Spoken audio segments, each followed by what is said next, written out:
दोस्तों, अगर आपकी उम्र 18 साल हो गई है या फिर आप होने वाले हैं या फिर आप 18 साल से ज़्यादा हैं, तो किस तरीके से आपको आपके पहचान पत्र यानी कि वोटर आईडी कार्ड के लिए घर बैठे अप्लाई करना है, उसका पूरा प्रोसेस आज की इस वीडियो में आपको बताने वाला हूं। तो वीडियो बहुत ही ज़्यादा इंटरेस्टिंग और इन्फॉर्मेटिव होने वाली है। तो आप लोगों से रिक्वेस्ट करूँगा कि वीडियो को शुरू से लेकर के आखिर तक कंप्लीट वॉच कीजिएगा, तभी आप समझ पाएंगे कि आपको किस तरीके से घर बैठे आपका वोटर आईडी कार्ड के लिए अप्लाई करना है। क्योंकि प्रोसेस जो है आपको डिटेल में समझना है, तो आपको वीडियो को पूरा वॉच करना पड़ेगा। कौन-कौन से डॉक्यूमेंट्स रिक्वायर्ड है और डॉक्यूमेंट्स आपको कैसे अपलोड करने हैं, क्या-क्या डिटेल्स कहाँ पर फिल करनी है और वोटर आईडी कार्ड बनाने के लिए आपको कैसे रजिस्ट्रेशन करना है और आपको फॉर्म नंबर कौन-सा फिल करना होगा, वो तमाम डिटेल्स जो है इस पर्टिकुलर वीडियो में मैंने आपको समझाई है। तो वीडियो को अच्छे से वॉच कीजिएगा, तभी जो है फॉर्म को फिल कीजिएगा, जिससे कि आपको आसानी हो सके आपके वोटर आईडी कार्ड को अप्लाई करने के लिए। तो किस तरीके से अप्लाई करना है उसका प्रोसेस समझाने के लिए मैं आपको लेके चलता हूँ मेरे ब्राउज़र स्क्रीन पर।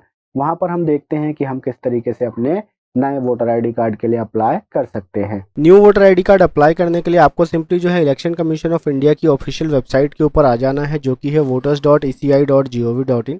इस वेबसाइट का लिंक जो है मैं आपको डिस्क्रिप्शन बॉक्स में प्रोवाइड करा दूंगा। आप इजीली जो है वहाँ पे क्लिक करके इस वेबसाइट के ऊपर आ सकते हैं। और वेबसाइट पे आने के बाद में सिंपली आपको साइन अप का ऑप्शन दिख रहा होगा, इसके ऊपर क्लिक करना है।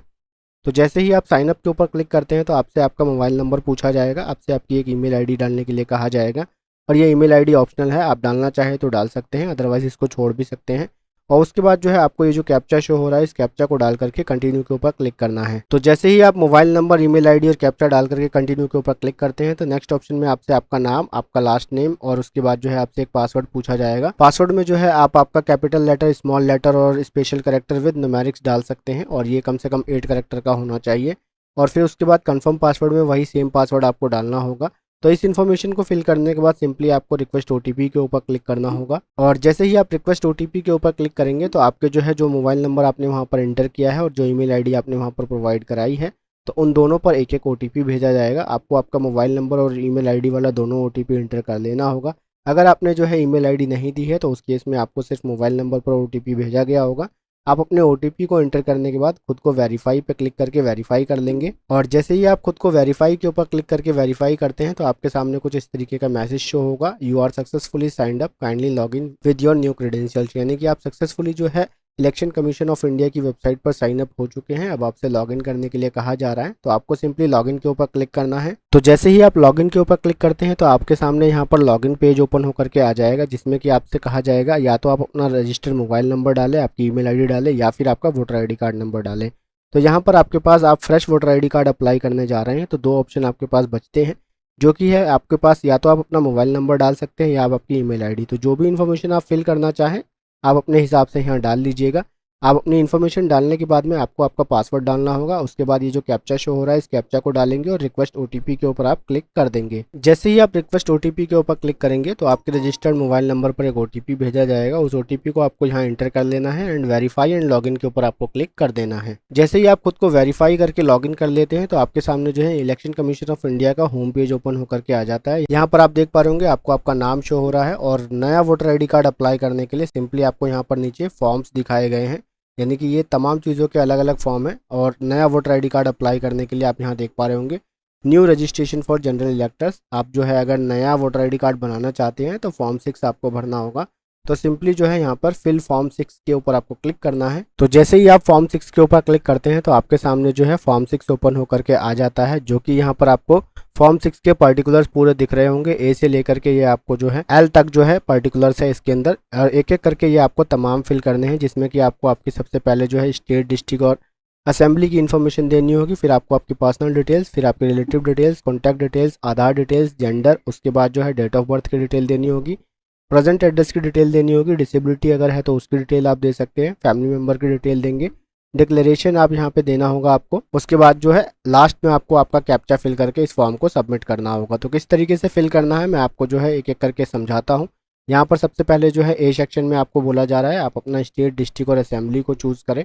तो हम यहाँ से सिंपली अपना स्टेट चूज़ कर लेंगे। उसके बाद जो है यहाँ पे हम अपने डिस्ट्रिक्ट को चुन लेंगे। उसके बाद जो है आपको यहाँ से आपकी असेंबली को चुनने के लिए कहा जा रहा है, तो आप अपनी असेंबली चुन लेंगे। तो स्टेट, डिस्ट्रिक्ट और असेंबली चुनने के बाद में सिंपली आपको नेक्स्ट का ऑप्शन दिख रहा होगा, इसके ऊपर क्लिक करना है। और जैसे ही आप नेक्स्ट के ऊपर क्लिक करते हैं तो आपसे आपकी पर्सनल डिटेल्स डालने को कहा जाता है। यहाँ पर आपको आपका फर्स्ट नेम डालना है, उसके बाद जो है आपका कोई सरनेम है तो वो डालना है। उसके बाद यहाँ पर आपको आपकी एक फ़ोटोग्राफ को अपलोड करना है। तो आपका फर्स्ट नेम और सरनेम डालने के बाद आपकी फ़ोटो अपलोड करने के बाद सिंपली आपको यहाँ पे नेक्स्ट पे क्लिक कर देना है। और जैसे ही आप नेक्स्ट पे क्लिक करते हैं तो सी सेक्शन आपके सामने ओपन होकर के आ जाएगा, जिसमें कि आपसे आपका नाम और सरनेम और आपके रिलेटिव्स की इन्फॉर्मेशन पूछी जा रही है। जिसमें कि आप यहाँ पर 2A में रिलेटिव्स का सेक्शन देखेंगे। आप जिस किसी भी रिलेटिव की इन्फॉर्मेशन देना चाहते हैं उसकी इन्फॉर्मेशन यहाँ पर आप दे सकते हैं। मेरे केस में जो है मैं यहाँ पर जो है फादर को चूज़ करता हूँ, और यहाँ पर जो है आपको आपके फादर का नेम डालना होगा, और अगर आप मदर चूज़ करते हैं तो मदर का नाम डालेंगे। ठीक है, तो यहाँ पर हम अपने फादर का नेम पुट करते हैं, उसके बाद जो है हम नेक्स्ट पे क्लिक करते हैं। तो फादर नेम डालने के बाद सिंपली नेक्स्ट के ऊपर क्लिक करना है। उसके बाद जो है आपसे यहाँ पर आपकी जो है इन्फॉर्मेशन मांगी जा रही है, कॉन्टैक्ट डिटेल्स, यानी कि आप अपना मोबाइल नंबर और अपनी ईमेल आईडी प्रोवाइड कराएंगे।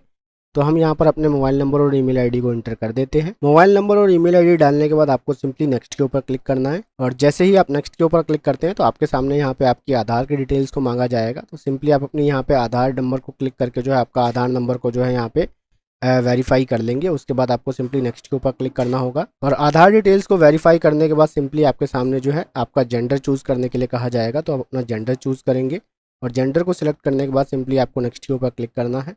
उसके बाद जैसे ही आप नेक्स्ट पे क्लिक करते हैं तो आपको आपकी डेट ऑफ बर्थ डिटेल्स डालने के लिए कहा जाएगा। यहाँ पे आप अपना डेट ऑफ बर्थ चूज़ कर लेंगे। उसके बाद जो है डेट ऑफ बर्थ के प्रूफ में आप यहाँ पर जो है यहाँ पे self attested copy of document supporting age proof आपको अटैच करना होगा।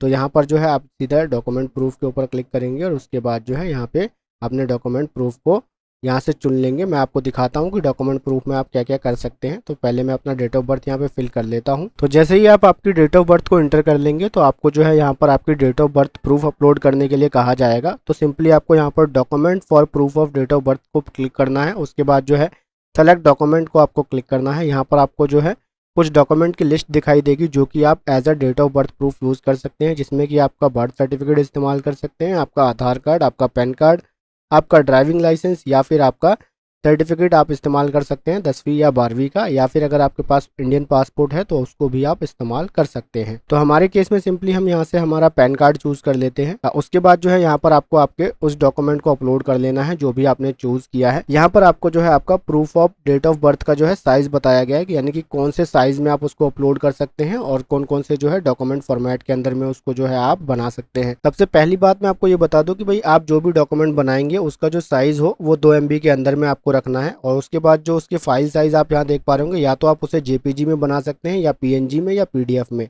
तो इन तीनों फाइल फॉर्मेट में उसको बना करके आप 2 MB के अंदर में रखेंगे, और सिंपली यहाँ पे चूज़ फाइल पे क्लिक करके उसको अपलोड कर देंगे। तो date of birth proof upload करने के बाद आपको सिंपली नेक्स्ट के ऊपर क्लिक करना है। और जैसे ही आप नेक्स्ट के ऊपर क्लिक करते हैं तो आपसे यहाँ पर आपका प्रेजेंट एड्रेस पूछा जाएगा, जिस एड्रेस पर आप रह रहे हैं। तो आपको यहाँ पर सिंपली आपका पूरा एड्रेस फिल कर देना है, जिसमें कि आपको सबसे पहले यहाँ दिख रहा होगा हाउस, बिल्डिंग या अपार्टमेंट नंबर देना है। उसके बाद आपको जो है आपका स्ट्रीट, एरिया, लोकेलिटी, मोहल्ला देना है। उसके बाद जो है आपका गाँव कौन सा है वो आपको डालना है। फिर आपका पोस्ट ऑफिस क्या पड़ता है वो इंटर करेंगे, आपके एरिया का पिन कोड डालेंगे, और आपकी तहसील क्या पड़ती है वो आप यहाँ इंटर करेंगे। आप किस डिस्ट्रिक्ट से बिलोंग करते हैं वो, आपका स्टेट यहाँ पर ऑलरेडी सेलेक्टेड है। उसके बाद जो है इससे पहले मैंने आपको बताया जैसे कि बर्थ प्रूफ आपने अपलोड किया था, उसी तरीके से आपको यहाँ पर document for proof of residence के ऊपर क्लिक करना है। और उसके बाद अभी मैं दिखा देता हूँ इस इन्फॉर्मेशन को फिल करने के बाद कि आपको रेजिडेंस में कौन कौन से प्रूफ शो होंगे और उसमें से आप क्या क्या अपलोड कर सकते हैं। आपकी एड्रेस की इन्फॉर्मेशन को फिल करने के बाद जैसे ही आप यहाँ पर document for proof of residence के ऊपर क्लिक करते हैं तो यहाँ पर जो है डॉक्यूमेंट का जो सेक्शन है वो इनेबल हो जाता है। इसके ऊपर जैसे ही आप क्लिक करेंगे तो यहाँ पर आपको जो है जो डॉक्यूमेंट्स आप as a residence proof upload कर सकते हैं वो शो हो जाएंगे। जैसे कि आपका जो है पानी का बिल, बिजली का बिल और गैस कनेक्शन का बिल आप दे सकते हैं। उसके बाद या आप आधार कार्ड यूज़ कर सकते हैं, आप आपकी पासबुक को यूज़ कर सकते हैं, आपके पास पासपोर्ट है इंडियन पासपोर्ट उसको यूज़ कर सकते हैं। उसके बाद जो है आप यहाँ पर रेवेन्यू डिपार्टमेंट के थ्रू जो है आपको कोई ज़मीन दी गई है तो उसका इस्तेमाल आप कर सकते हैं। उसके बाद जो है कोई आपके पास रेंट एग्रीमेंट है तो उसको इस्तेमाल कर सकते हैं, या फिर आप जो है सेल डीड को भी यूज़ कर सकते हैं। तो इसके अंदर में से आपके पास जो भी डिटेल्स हो आप उसको ईजिली यहाँ पर जो है लगा सकते हैं और आप उसको एज अ रेजिडेंस प्रूफ इस्तेमाल कर सकते हैं। तो हमारे केस में हम हमारा आधार कार्ड को यहाँ से चूज़ कर लेते हैं और यहाँ पर हम अपने आधार कार्ड को अपलोड कर देते हैं। तो डॉक्यूमेंट प्रूफ को आप जैसे ही अपलोड कर लेते हैं तो सिंपली आपके सामने नेक्स्ट का ऑप्शन आएगा, आपको नेक्स्ट के ऊपर क्लिक करना है। उसके बाद जो है यहाँ पर कैटेगरी ऑफ डिसेबिलिटी आपके सामने शो हो जाएगी। अगर आप डिसेबल्ड पर्सन है तो आप अपने हिसाब से यहाँ पर आपका जो है डिसेबिलिटी क्राइटेरिया चूज़ कर लेंगे। और अगर कोई डिसेबिलिटी नहीं है तो सिंपली जो है आप इसको स्किप करके जो है नेक्स्ट के ऊपर क्लिक कर देंगे। उसके बाद जो है आपको जे सेक्शन में यहाँ पे आपकी फैमिली डिटेल्स को पूछा जाएगा। तो अगर आपके किसी फैमिली मेम्बर का जो है वोटर आईडी कार्ड बना हुआ है तो उनकी डिटेल्स आप यहाँ पर डाल सकते हैं, जैसे कि उनका नाम, यहाँ से उसकी रिलेशनशिप चूज़ करेंगे और उनका वोटर आईडी कार्ड नंबर। तो वैसे ये मैंडेटरी नहीं है, अगर आप फिल करना चाहते हैं तो फिल कर सकते हैं, अदरवाइज़ इसको ब्लैंक भी छोड़ सकते हैं। तो मेरे केस में मैं सिंपली नेक्स्ट के ऊपर क्लिक करता हूँ और यहाँ पर जो डिक्लेरेशन आपको दिया गया है इस डिक्लेरेशन को जो है आपको यहाँ पे रीड कर लेना है। उसके बाद जो है आपको यहाँ पर आपका विलेज टाउन एंटर करना है, आपको आपका स्टेट से चूज़ करना है, डिस्ट्रिक्ट चूज़ करना है और यहाँ पर आपको डेट देनी है। और उसके बाद सिंपली यहाँ पर जो है आपको प्लेस एंटर करके जो है यहाँ पर इस फॉर्म को नेक्स्ट के ऊपर क्लिक करना है। तो हम अपनी डिटेल्स को फिल कर लेते हैं, फिर नेक्स्ट के ऊपर क्लिक करते हैं। तो जैसे ही डिक्लेरेशन डिटेल्स को जो है आप इंटर करके नेक्स्ट के ऊपर क्लिक करते हैं तो आपके सामने जो है ये कैप्चा वाला ऑप्शन शो हो जाएगा। आपको सिंपली जो है यहाँ पे कैप्चा को फिल कर लेना है। और कैप्चा फिल करने से पहले मैं आपको बता दूँ, एक बार इस कैप्चा को आप रीलोड कर लेंगे, क्योंकि जो है काफ़ी टाइम से हम इस फॉर्म को फिल कर रहे हैं। तो कभी कभार ऐसा होता है कि कैप्चा हम फिल करते हैं तो जो है वो सही नहीं डलता है या वो नहीं लेता है। तो हमने रीलोड कर लिया है, हम हमारे कैप्चा को इंटर करते हैं और सिंपली सेंड ओटीपी के ऊपर क्लिक करते हैं। तो कैप्चा इंटर करके जैसे ही हम सेंड ओटीपी के ऊपर क्लिक करते हैं तो हमारे मोबाइल नंबर पर एक ओटीपी भेजा जाता है। उस ओटीपी को हमें यहाँ पर इंटर कर लेना है। ओटीपी को इंटर करने के बाद सिंपली आपको यहाँ पर प्रीव्यू एंड सबमिट वाला ऑप्शन दिख रहा होगा, इसके ऊपर आपको क्लिक करना है।